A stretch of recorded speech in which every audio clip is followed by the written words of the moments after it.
Okay, you filmed? Okay, well, we're back. Short commercial break, technical difficulties, okay? Anyway, so this is the third and last section that I picked out of my novel, Rude Awakening. Basically, Jason, Christina, and the rest of their crew are at another secret hideout that they, have planted around, because they do, when they're wanting to plan actions in secret, you gotta have a hideout. Anyways, they're all sitting around waiting for the newly elected president to give his inauguration speech. Okay. Billy Bob turned to Jason and grinned. If all Yankees were like Jason, he thought, maybe the North wouldn't have been filled to the brim with carpetbaggers. Countless people acted like they were down for the cause, but only cared about their own needs. Growing up in the South taught Billy Bob some good things and some toxic things. Is that the key? Is that why the entities were headquartering in a place that was the antithesis of home of the free?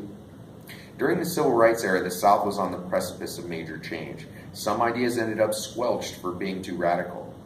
They needed to return to that radical history. Billy Bob was about to open his mustachioed mouth as the TV came on. I think the TV is talking, Jason described the universal looks of, how stoned are you? I was going to ask how stoned you are, but judging by the eye rolls around the table, I'd say everybody already thought it for me, Bryan sarcastically replied. The entire table reveled in much-needed levity. This was something they needed to cultivate in themselves, as well as everybody else once they left the warehouse. Nobody knew what the streets would be like. Not to sound like a broken record, but some guy is talking, Jason repeated, pointing at the supremely unfunny joke about to take the oath of office. He expected nothing less than a hate-mongering marionette to be under control of Christina's mom. It's the puppet of the year. Before the rest of the group reacted, words oozed out of the 1993 barely working picture tube TV. Having just been inaugurated a few hours ago, I'm getting used to what president means. The decisions I make and the legislation I push through affect all of us. I'll make careful decisions, not only to benefit myself, but the whole country. Is he thinking out loud? Did he just discover that he can't benefit only himself? Christina loudly observed. She knew he was a puppet for the most radical agenda the world ever saw, but still, man, this guy is dumb. He isn't the sharpest tool in the shed, that's for sure. Just remember, though, half the country voted for him. Does that mean they're dumb, too? Billy Bob fired back. He was comfortable in his and Jason's friendship enough to challenge Christina, even if she was intoxicated by the most original designer drug in history. Some of the people have been dosed, some haven't. Some are rabid racists, some aren't. Painting people with the same brush led to this problem in the first place. Just as Christina was forming her rebuttal, she shifted uneasily in her chair. She didn't want to sit on her ass, she was antsy for action. She wanted more than anything to stop her mother once and for all. Christina found it darkly funny that they needed to save the country first. Her mind spun with possibilities. Almost as if he was listening in on their conversation, President Bannon spoke once again. Many changes will be made in the coming days. Don't be frightened. It's all meant to strengthen our fight against terrorists, foreign and domestic. I bet he thinks terrorists only have Muslim-sounding names, Jason snickered. The dark comedy wasn't lost, but everyone around the table felt the black energy spewing from the TV. In addition to fighting terrorism, I want to create more jobs and protect the sanctity of life. We don't need half the government departments we have. I'll be spending most of my time in the South. I'm going to make Atlanta and Birmingham our new co-capitals. It's about time we recognize our southern roots and make sure wars aren't fought for things we don't want. Hail to the South and hail to the North for putting me over the top. A lot of you out there might be unsure about the future. While it's true I've never held an elected office, I also haven't been corrupted yet, Bannon sarcastically droned. Since I've never been corrupted, it's my duty to present new American ideas. Well, they're really old ideas. They say that American people are special, that through manifest destiny, God wanted us to move west. I'm a strong, God-fearing Christian, I have to say. God and his associates have assured me that moving the capital to the south will give America the jumpstart it needs. I encourage everyone to channel their rage and passionately admit what you haven't for a long time. Make sure everybody knows where you stand on everything. Don't ever hide who you are. This is a new day. We'll fight until we win, and we will win. It will be spectacular, because I'm spectacular. Bet you can't guess who that was modeled after. So that basically, was a few sections out of the new novel, of course. And I wanted to share that. And it's interesting, too, because I'm in the middle of editing the 5th novel in the series, which I believe will be called A Path Forward. Not 100% sure yet, but I'm kind of leaning towards that. So that'll be exciting, and hopefully have that out next fall. And you can certainly check all the books on my website, bryanradzin.com. You can purchase the books on lulu.com, Lulu.com. And that's Bryan Radzin, BryanRadzin.com. You can also check me out on Instagram, Twitter, and YouTube at Bryan Radzin, Facebook at Search for Truth Series. And it's almost feels weird to say all that because it took so long to get on Facebook. It was just like, what the hell am I doing? Oy vey. But everybody in their own time and their own process, and just in the end I had to, because it's just about putting that good message out there and trying to share some consciousness with people. So anybody out in the hinterlands have any questions? Any comments? Oy, okay, well, I can say that, it's interesting. I certainly used the book series to, channel a lot of my thoughts and my ideas on things. And it's interesting because basically the book I'm writing now, Jason and Christina and all the people have all their people together, and the whole system breaks down. Before I get too much into that, I just wanted to say that each of the Search for Truth books are written in such a way that someone could pick up any of them and read it from the middle, because I believe it's a good enough story on its own, although it has some stuff that connects, of course. But so basically the 5th book, A Path Forward, it wanted the whole system to break down, specifically because the 6th book in the series, which is where they rebuild the whole political system. And it's funny, this 5th book and what will be the 2017 collection of The Mind of Critic will be my 10th and 11th book, and it's crazy. But what's even crazier is by the time I write that 6th Search for Truth book, that will be my 12th book. But I started thinking about it, and that's really the book I've always wanted to write. And again, people in their own time and their own process, it's funny to think that I had to write 11 freaking books before I wanted to write the one that I really wanted to write. But again, everybody in their own time and their own process. If somebody can catch a couple little conscious messages or words, then that's what life's all about. So I'm just happy that I have the chance to put all this out there, and it's makes me passionate, or makes me passionate. I am passionate about all it. Makes me happy just enjoying it all, really. Enjoying the process and defining my process and realizing I can do it. Sure.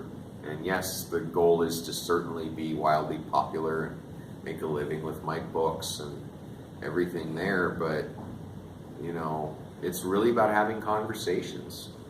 Talking to people, sharing ideas, letting people know that we're not so different. There's such a fog, a wall, pardon my French, that's come between us, and it seems so thick and impenetrable. And yes, it took many years to get it that thick. Hopefully it doesn't take as many years to get through it. But since it did take a while to go up, we have to realize that it might not come down all at once. Not without extreme violence and just destruction that we don't need. Because I know some people on the left, which I could probably find myself on if one was to categorize me. I've never been a fan of labels, but if one was to categorize me, they could find me on the left. If your goal is to destroy everything to make it right, you're just as bad as them. That clean slate thinking, the rapture, we're all going to get caught in the rapture. I mean, every generation's thought that since religion became a thing. We don't have to tear everything down. We just have to build it a little better. We have to get back to basics. One of my favorite metaphors always has been, and I know I've said it a bunch of times, but I don't care, it's good. What we really need to know, we learned in kindergarten, right? The poster that everybody had up in the 70s and 80s. But it's true, right? Remember to share. Treat others how you'd like to be treated. Don't piss in the sandbox. It's those things that are easy but hard at the same time. Easy because it's a simple concept, but people get so ingrained with their thinking that it can be difficult. One of the things I was thinking about the other day was and I believe I was talking to, I forget who I was talking to, it doesn't matter. Basically, if somebody has to take care of themselves so they can take care of others, right? We build ourselves up specifically so we can put out the good energy. When people stop at that first step, that's when they become narcissists. But anyway, the problem is that people stop at that first step and they don't go on. They don't use it. They only take care of themselves. If a country and a government is made up of its own people, couldn't you say the same thing for governments? Couldn't you say that if a government took care of its own people and actually cared for them and actually did the things to build them up, they probably wouldn't be as big a jerks to other people, right? It's the same concept. I mean, yes, governments are made of people. Corporations are made up of people, but they aren't an entity that is a person. Because without us, they wouldn't exist. It's not a thing. It's like money and time. It only exists because we have put our faith in it that it exists.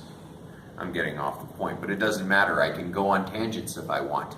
I'm known to do. Anyways, I proudly wear this hat all the time.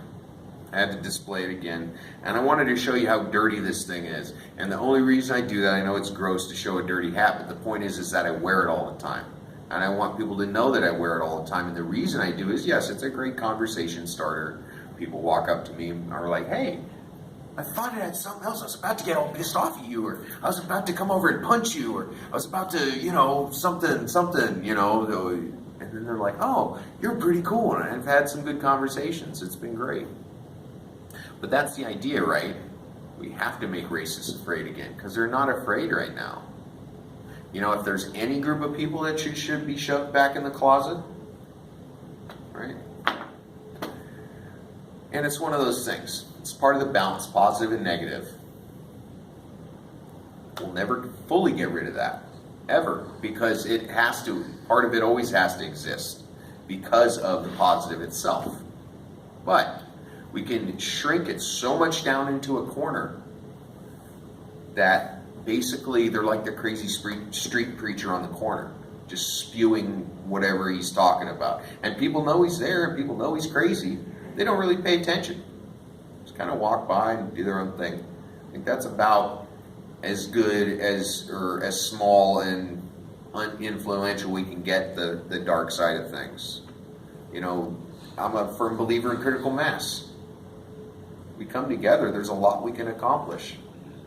So much more we can accomplish. And we will. It'll get there.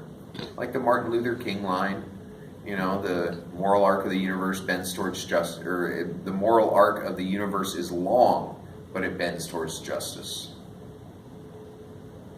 But there should be an added part to that of, but we can do the bending.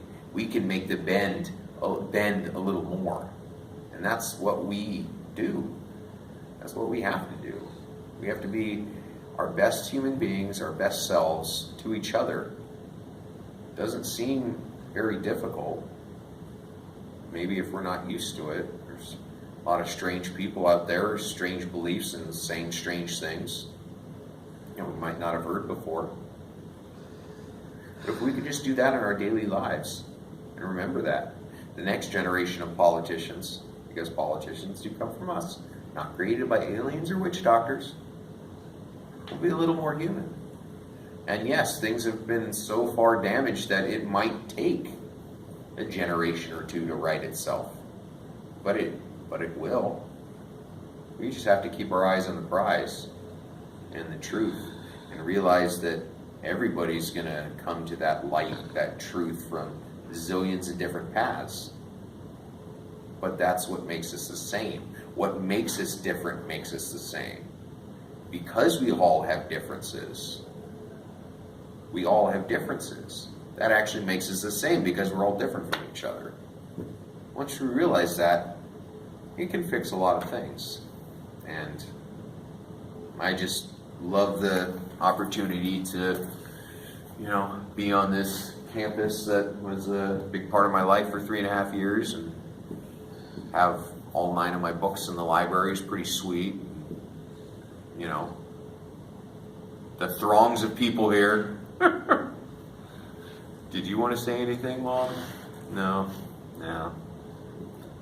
Well,